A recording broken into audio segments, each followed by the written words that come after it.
एक बार एक बच्चा अपने परिवार के साथ शहर के सबसे बड़े मॉल में खरीदारी करने गया।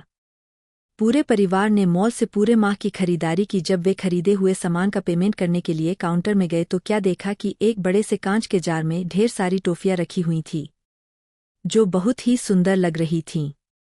वहां के उस समय उस मॉल का मालिक भी वही मौजूद था। उसने इस छोटे बच्चे को देखा जो बहुत ही सुंदर था।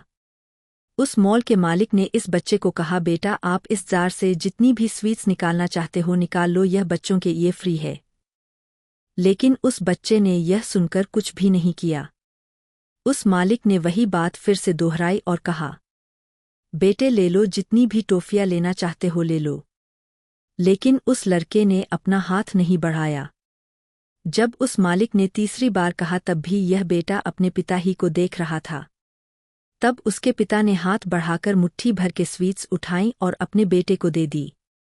जब यह पूरा परिवार अपने घर की ओर वापस लौट रहा था, तब पिताजी ने कार चलाते हुए अपने बेटे से पूछा, बेटा मैं जानता हूं आपको ये स्वीट्स बहुत पसंद है, फिर उन अंकल के बार बार कहने पर आपने स्वीट्स क्यों नहीं उठाई? तब इस बच्चे ने बहुत खूब जवाब दिया।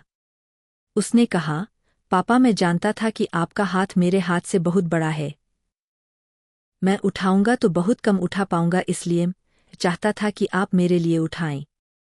यह जवाब सुनकर उसके पापा मुस्कुरा दिए। कहानी हमें यह शिक्षा देती है कि हमारा पिता परमेश्वर भी महान है, उसका हाथ हमसे बहुत बड़ा है। यदि हम अपनी मर्जी से अपने हाथ से ही उठाने की कोशिश करते रहेंगे तो उतना ही उठा सकते हैं जितना हमारा हाथ है। लेकिन यदि हम अपने जीवन में परमेश्वर के हाथ को अनुमति देते हैं तो हमारे जीवन में इतनी आशीषें आ सकती है जितना हम अपने जीवन में समा नहीं सकते। और फिर हम भी राजा दाऊद के समान कह सकेंगे, मेरे कटोरा उमड़ रहा है। अगर आपको ये कहानी पसंद आए तो प्लीज़ लाइक, शेयर और सब्सक्राइब जरूर करें।